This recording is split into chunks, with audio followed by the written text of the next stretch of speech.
Hello বন্ধুরা, আপনার যদি এসবিআই অ্যাকাউন্ট থাকে আপনি সহজেই কিন্তু এখানে নিউ ইউজার রেজিস্ট্রেশন করতে পারবেন অথবা অ্যাক্টিভেশন অফ ইউজার নেম আপনি কিন্তু এখানে আপনি রেজিস্টার করতে পারবেন।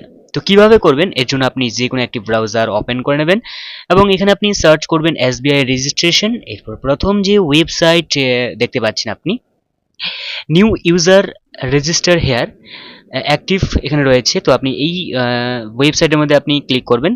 এখানে শুধুমাত্র রয়েছে ফর রিটেল কাস্টমার অনলি, ঠিক আছে। তো যাই হোক আপনি এই ওয়েবসাইটে আপনি ক্লিক করবেন, এরপর পেজ আসবে এরকম।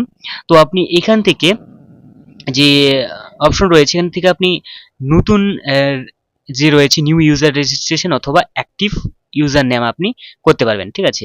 যদি আপনার ইউজার নেমটিকে আপনি তৈরি করতে চান বা অ্যাক্টিভেশন করতে চান তো এখান থেকে আপনি সহজেই করতে পারবেন।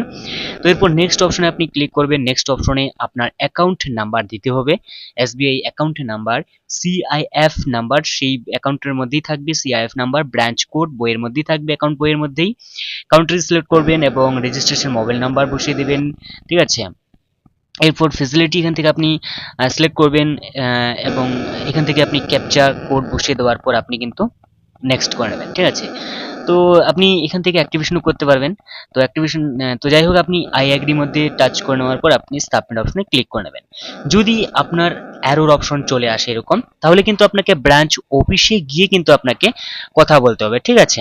তবে কিন্তু আপনার এই যে রেজিস্ট্রেশন তাহলে আপনি কিন্তু সহজেই করতে পারবেন। তো এই ছিল আজকে ছোট্ট একটা ভিডিও। তো দেখা হচ্ছে পরবর্তী নতুন একটি ভিডিওতে। ততক্ষণের জন্য অবশ্যই ভালো থাকবেন, সুস্থ থাকবেন। Bye bye.